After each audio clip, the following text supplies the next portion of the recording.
parents once say that I used to stay up late until the television switched off. And since then, my love for content has been like built in. From possibly the age of about 8 or 9, I've always really been interested in media. And I think it was my uncle who bought these also VCR tapes. And you go to the VCR club to get his tapes and movies. And that struck a passion in me that never really died away. And when Simba and Sim Mukaya came to me with this idea of content aggregation, it intrigued me because at the time I knew nothing about the business model. And I know Simba from way back, and he sort of just sold me the idea of getting involved in changing the video landscape, I guess. Making content, distributing content is what I want to do, because that feeling Spielberg gave me, I want to give it to other people.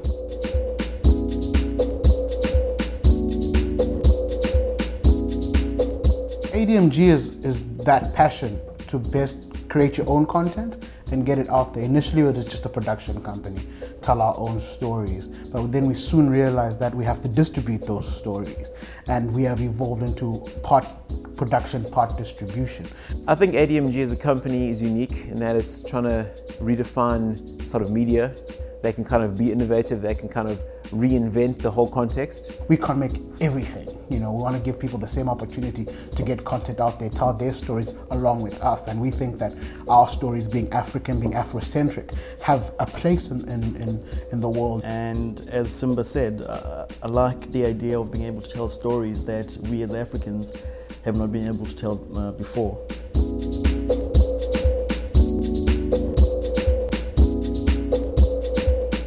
I remember with fondness, watching the South African classics. Orkney Snorkney springs to mind. My mom used to like that. The Marlboro Man.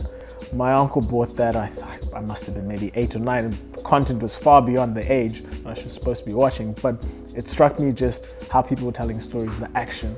I used to love the way like Clint Eastwood did his work.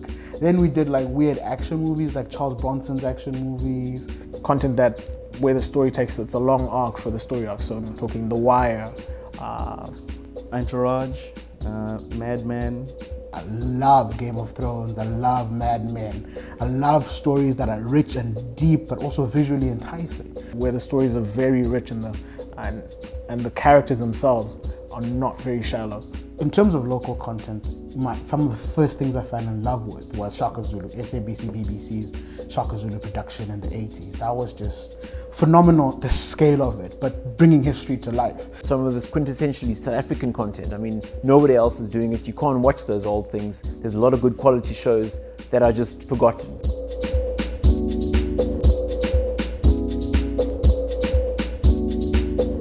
We want African stories that are rooted in our cultures, and we have multiple cultures in Africa. So from Cape to Cairo, from Mozambique to Mauritania, there's stories that need to be told, and we want to tell stories about human interactions, cultures clashing, talk a bit about history on our documentary side, talk about modern day issues. I want to see fresh, African-centric content. I think I'd like to see African stories that tell a different narrative than the one that's currently being told. Perfect example would be the story of Coney, 2012. Everybody's talking about it, and if you notice, the story was written by an American who had good intentions, but he didn't understand the material because he wasn't African himself. Video streaming is huge.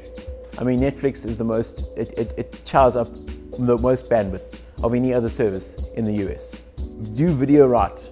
Do the video platform right with a lot of the latest and more innovative kind of features that we're seeing from other contexts, like social networking. Bring it in, incorporate it. The way Simba and Simukai have approached it, it's fresh. It's coming from a unique African perspective. And I think who is better placed than young Africans to be able to deliver that message. I think Nollywood has done a great job. South African, the SABC, Mnet have done a great job in introducing a lot of great ideas. But we think that creatively there's a lot more to be told. And we think Wabona is the best place to give people an opportunity to see the content, but for third-party producers to get that content out there, give them another option to get paid.